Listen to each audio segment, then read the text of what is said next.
Hey guys, how are you? Major scoop for me, really grateful for Roger Ver giving me some of his time. You'll recognize him immediately. As part of the intro, I want to say, I got a bit of a typical approach of trying to understand the history of crypto, and I bought a couple of books, and there's just no getting away that this man was one of the first and foremost in terms of forerunning, recognizing the potential of peer-to-peer payments outside of the involvement of banks and their transfer payment system. So really big welcome. I appreciate you for giving me some time. Roger, how are you? My pleasure. Thank you so much. Let's shake hands. Yeah, awesome. Now, Bitcoin Cash is essentially your baby. That's probably the wrong phrase, but you're heavily involved with Bitcoin Cash. Sure. So people always, depending on their point of view, love to give me credit or blame for the creation of Bitcoin Cash. But I actually wasn't involved at all. I was promoting increasing the block size on Bitcoin very strongly and vociferously before, but then it took me a couple of months to realize, wait a minute, Bitcoin Cash is the version of Bitcoin that I signed up for and got involved in, and it enables people to actually use it as cash, whereas at this point, Bitcoin Core isn't even usable for payments.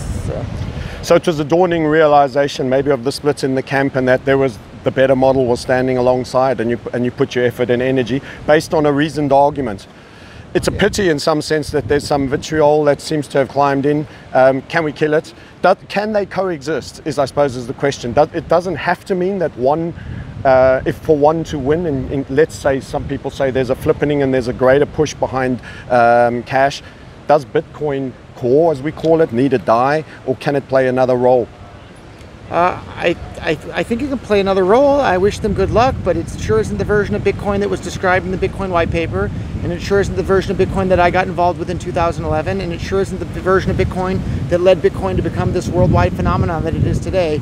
Bitcoin Cash clearly is that version of Bitcoin. Bitcoin Core is something else. Yeah, so it's lost its way a little bit, and a lot. And in my opinion, I'm prone to agree with you. Sorry, I'm moving you out of picture there. Excellent. Any announcements? So the excitement, is there anything coming for Bitcoin Cash that you know? I've got the sniff that there's already some institutional interest, which is going to be pretty awesome. We know that's big money. That's in the fiat realm, but nonetheless, we want the support, we want the growth. And something I really admire you saying that I'd like you to develop out, it's the utility value that adds the long run value. You said that and you made that point very clearly.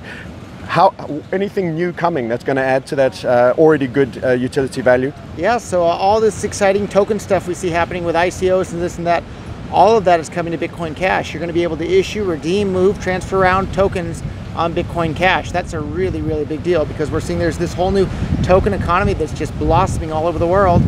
That's all coming to Bitcoin Cash.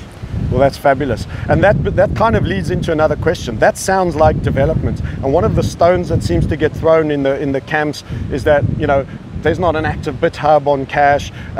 Is there a real development team? I've seen the videos that your CEO has done, and he was very convincing. But maybe just give you an opportunity to slay that demon as well. Sure. So just because people on the internet say something doesn't make it true. And one of the arguments you hear maybe three main arguments against Bitcoin Cash. One is name calling. You hear it called B-Cash or B-Trash, or B-Cash sucks. Very childish. That's not an argument. That's what second graders do in school, but that's not an argument against Bitcoin Cash at all. Least worried about them. Yeah, maybe the only argument that you hear people say that actually is somewhat of an argument, but it's completely false, is that there's no developers working on Bitcoin Cash. That's an absolute lie. There are multiple development teams, tons of companies, tons of development stuff happening on Bitcoin Cash. And at the end of the day, it's already working right now today. Bitcoin Cash transactions are fast, cheap, and reliable. Bitcoin Core, even though it's had all sorts of developers working on it, I would argue that they were developing in the wrong direction. Bitcoin Core is now slow, expensive, and unreliable. Well, if you have two versions of Bitcoin, one that's fast, cheap, and reliable, and one that's slow, expensive, and unreliable, you don't have to be a super genius to figure out which one of those two versions of Bitcoin is going to be more useful. And it's Bitcoin Cash, very clearly so. Yeah, and that's winning by logic and reason, and I'm with you on that. Can I take you away from that's something that you're very passionate about, and just get a neutral opinion on the concept? I get asked a lot, and I don't have the answer, and you might be able to help give me better guidance to my tribe. The concept of Tether and its role. So my understanding is if it's being highly demanded, it needs to proliferate to maintain its utility at 1 par to the dollar. But there's a lot of theory and unanswered, and there's a lot of speculation. And of course, as you've already mentioned, the internet guys can lose their heads a little bit and take it too far. What's your take there? Is it authentic? Is there any concerns you'd have? Banking relations not being available, even if the money is there, can be a problem. What's your comments of pros and cons of people that intermittently might need to, if they see a crypto contraction, utilize something like Tether? So Tether is just another token, but currently that token is based on the Bitcoin Core blockchain. Tokens like that are likely to move over to Bitcoin Cash, because if you want to move tokens around, you want a blockchain that's fast, cheap, and reliable, not one that's slow, expensive, and unreliable. And anytime you issue an asset on the blockchain that's represented by a token like Tether, there's counterparty risk there. You are at risk of the dollars not being in the bank account. You're at risk of them not being redeemable. You hear about all these people wanting to issue gold tokens on the blockchain. To me, that seems risky, because you're at the risk of the gold issuer not coming up with the gold when you want to redeem your tokens. So if you want to use Tether, do so at your own risk. Maybe it's fine, maybe it's not.